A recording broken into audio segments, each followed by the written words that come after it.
Hello, this is a HAARP report. Right now, Hurricane Florence is devastating Wilmington, North Carolina, and I've found two things on the satellite maps that appear to be, or that could be, weather control operations designed to steer this hurricane for maximum damage. So what's happening right now is the hurricane's over Wilmington, and there's suddenly a pocket of dry air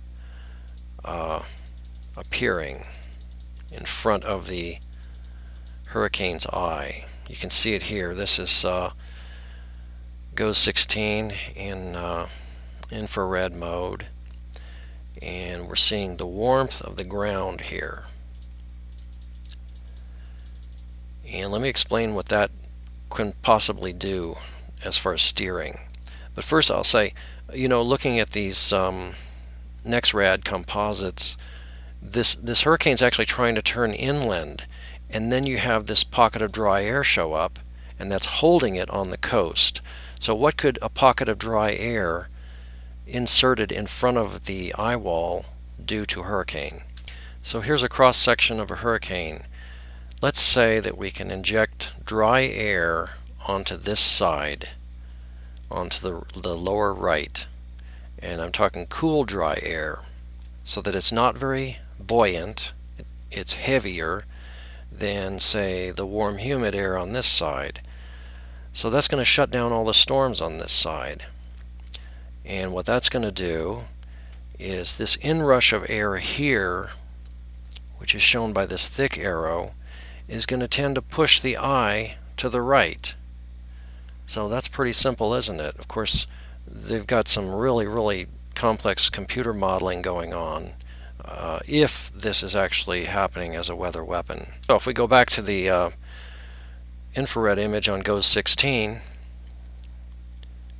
here you have some dry air being injected here, and the strange thing is right here, I'll let it run one more time, right about there. What is causing that? That's kind of bizarre.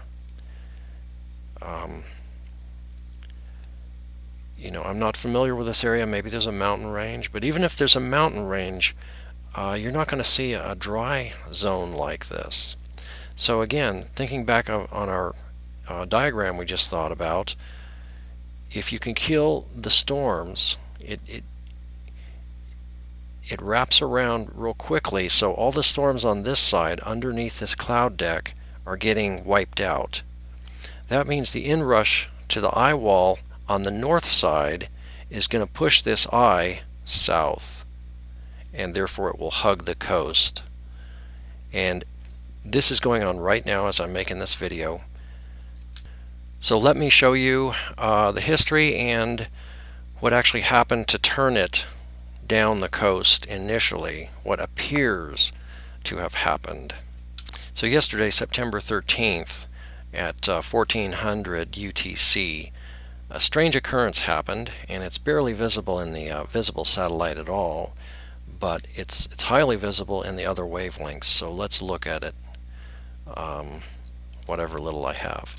So I took this video off my television with HD camera, and at the start of the video, the video quality is really terrible, so I'm just going to step through instead of running it. So here's the eye, and this date is when I filmed it, so that's not correct.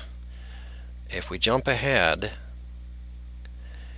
now the downburst of dry air has happened, has inserted in front of the eye and caused the entire hurricane to jump, I don't know, 50 miles, probably more than 50 miles. And I learned a lesson: don't take HD pictures of a TV screen close up. And you can see the eye reforming here. And all this happened really quickly. But in the publicly available satellite maps, it just didn't really show up. But I can show you the infrared, and then it's pretty good and detailed. So here we see the eye jump.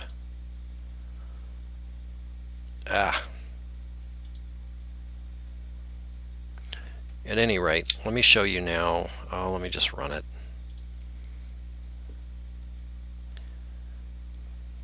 I'm going to call this an eye wall replacement cycle. So here's the eye off to the left. Something mysterious happens and it jumps. It actually jumped 50 miles. And now let me show you this dry air insertion. Okay, infrared mode goes 16 September 13th. And I'll just let it run a couple times. But right here, right there was a circular opening that caused a huge amount of dry air to be drawn down or being pressed down right there. And the eye comes apart and reforms to the northwest. And it was basically that event that changed the spaghetti plot from going straight inland to turning down along the coast and doing maximum damage. Okay, so this is it right here. And it was circular, and it held its shape, and then a huge flood of dry air entered after that. Right here. So if we go back to our hurricane diagram, so between these rain bands you have cold falling air, certainly down the center of the eye, but also off to the side here. So if you're able to punch a hole through this cirrus shield cloud deck and start the cold air falling, that's going to actually fuel itself, and it'll wipe out the storms on this side of the hurricane. And again, that eye, this inflow to the eye will push the eye in that direction. So let's go back.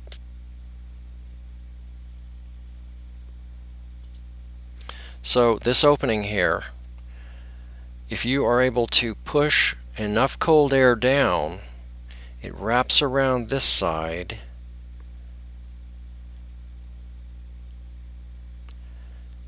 and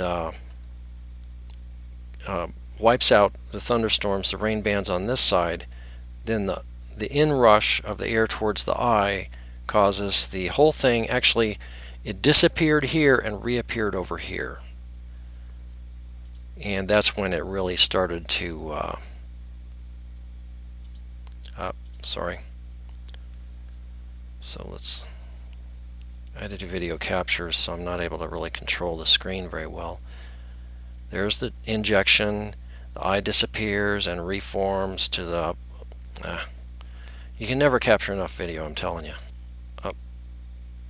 So here's a later view.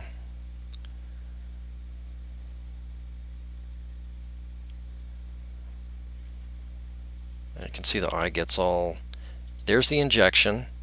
So there's the injection, and notice the eye is here, and now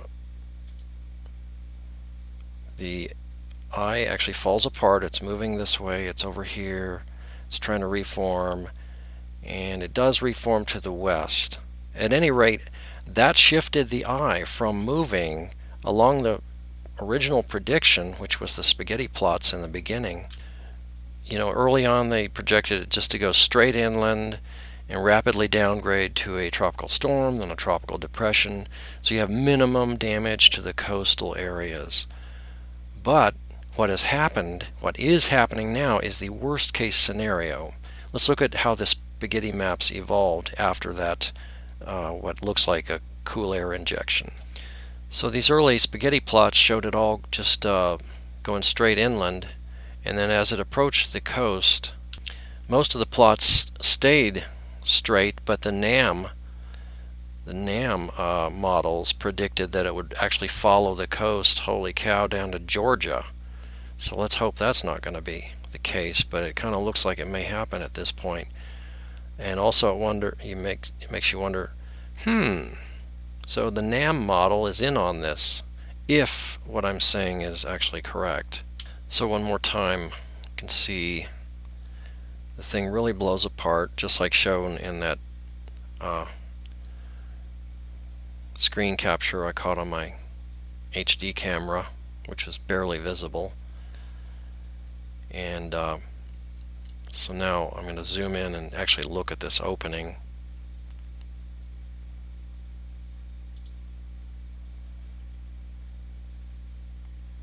So it's got pretty much of a round shape, and it stays there quite a while, and it's really, here's the eye, and here is some kind of a cool dry air injection.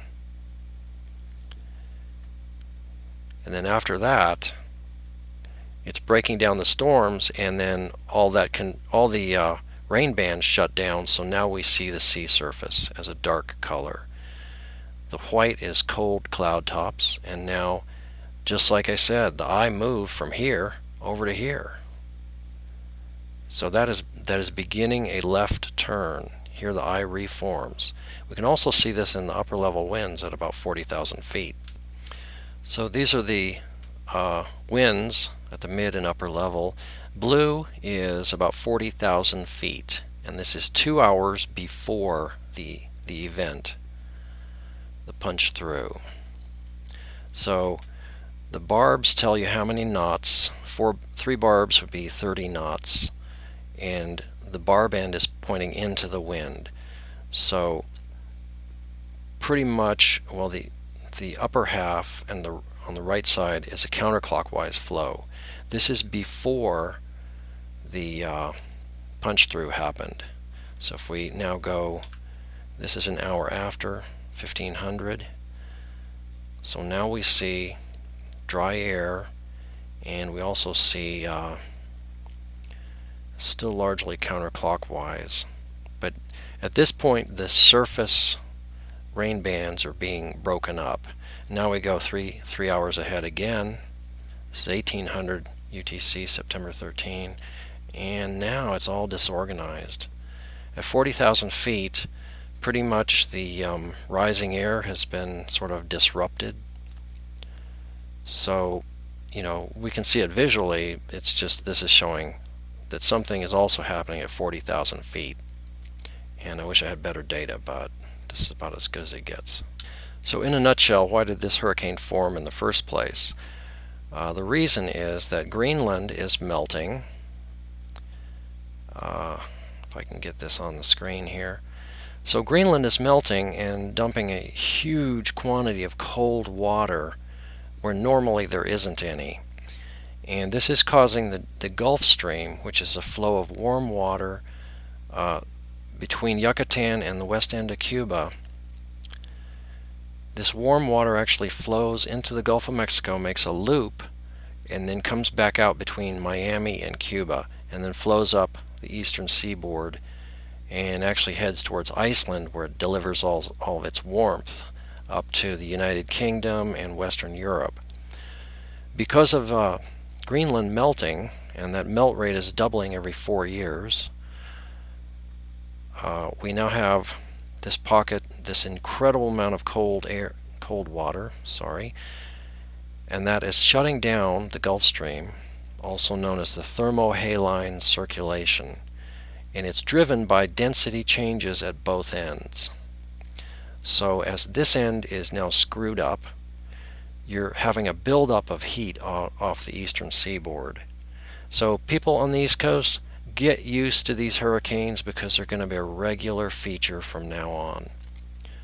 And hopefully they just go straight inland and don't hurt too much cities, but well, and sadly for UK and Western Europe, Northern Europe, this is going to become basically a new Alaska. Because if you look at the latitude,